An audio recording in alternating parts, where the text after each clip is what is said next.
बाटे मजबूरी यही से बहादुरी पेटवे छोड़ा देला घर। ऐसे ना बोला ए गुजरिया हमरों के काटेला शहर। अगर आप भी एक मध्यम या निम्न वर्गीय परिवार के हिस्सा हैं, अगर आप भी कमाने के बारे में सोच रहे हैं या आपके बाप दादा आपके ऊपर इतना ही छोड़ के गए हैं जितना से आपका भरण पोषण संभव नहीं है, और अंत में बोले कि अगर आप भी एक बिहारी ही हैं तो ये खबर जरूर देखिएगा। वैसे तो जो सुनाने जा रहा हूँ यह एक मौत की खबर है, लेकिन अगर वो मौत किसी वैमनस्व, किसी झगड़ा, किसी झंझट से हुई रहती तो मुझको इतना भूमिका नहीं बांधना पड़ता।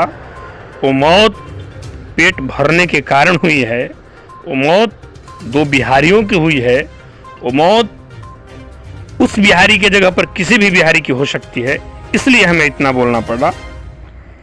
आपको बताएं कि जोधपुर कमाने जाने के दौरान दो युवकों की ट्रेन से कटकर मौत हो गई। घर से कमाने के लिए निकले थे, घर पर बोले थे कि ये बाबूजी, ए माई, एना पारी कमा के आई न तो तोहन जानी के कुछ बोझ हल्का हो जाई। लेकिन कभी सोचे हैं कि जब आपके ख्वाब, आपके सपने, आपके सोचा हुआ बात हमेशा हमेशा के लिए ख़त्म हो जाए तो जिससे बोले हैं उस पर क्या गुजरती है।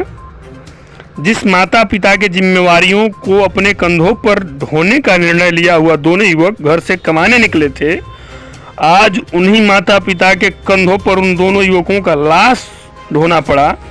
इससे बड़ा दुख एक माता पिता के लिए क्या हो सकता है। अब कहानी शुरू होती है। कहानी बिहार से ही है और बिहार के रोहतास जिला में एक प्रखंड है, नाम है कोचस, और उस कोचस प्रखंड की भगीरथा की कहानी है, जहाँ के दो यादव समुदाय के युवक कमाने के लिए शुक्रवार की शाम अपने गांव से निकलते हैं और घर पे ये बोलते हैं कि कमाई जाता नहीं आई तो सब कुछ बेहतर हो जाए। और शुक्रवार की शाम वो भभुआ रोड स्टेशन पे पहुंचते हैं और सोचते हैं कि सुबह ट्रेन भी आ तो रात के ही हम स्टेशन पर ही बिता ली और सुबह ट्रेन पकड़ के चल जाई।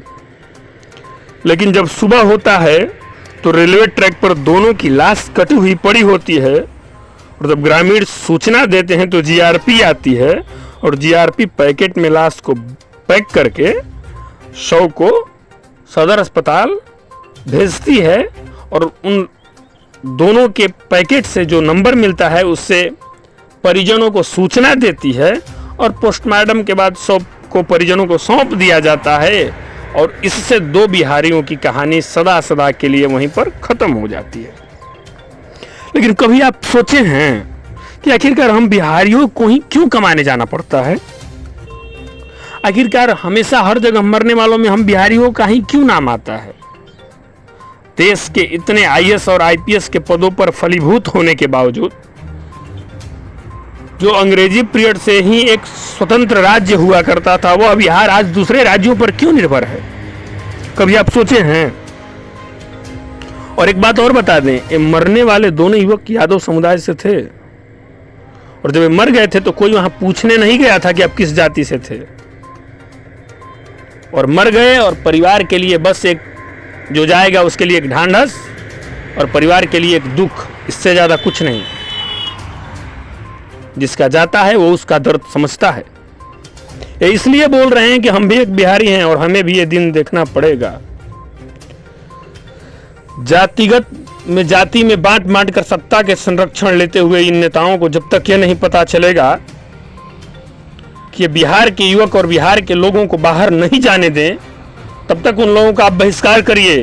क्योंकि वो दोनों यादव समुदाय से थे, वहां पे कोई यादव नेता नहीं पहुंचा था, और जिस दिन वोट आता है उस दिन ये लोग हम लोग को जाति में बांटकर सत्ता का संरक्षण भोगते हैं और अपने आने वाले भविष्य के लिए मजबूती से अपना पिंड बुलंद करते हैं।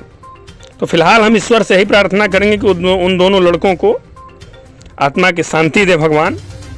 बाकी अगर आप बिहारी हैं तो इस सोच को थोड़ा बदलिए और उन नेताओं से पूछिए कि क्या हम ही लोग बाहर कमाने जाएंगे कि वो लोग भी हमारे यहाँ आएंगे। अगर एक खबर अच्छी लगेगी तो शेयर करिएगा। बाकी घटनाएं होती रहेंगी, हम सुनाते रहेंगे, हमको आपको मुखदर्शी बन के देखना और सुनना पड़ेगा, और हम और आप जैसे युवा इसी तरह कटते रहेंगे। जय हिंद। दो आदमी हैं, अमित कुमार और सचिन कुमार। जी। दोनों की उम्र करीब करीब 25 से के आसपास। दोनों लोग माने यहाँ पर आए हुए थे, जी। स्टेशन पर गाड़ी पकड़ने आए थे कि गाड़ी से उतर के जाने आए थे। हम्म। इसी क्रम में इन लोग के रेलवे लाइन BHTC लाइन के पास इन लोग के ट्रेन ऐसे चपेट में आने से इनकी कटकर मौत। कहाँ के हैं सर दोनों रहने ये वाले? दोनों लोग आपको हाँ हाँ रोहतास।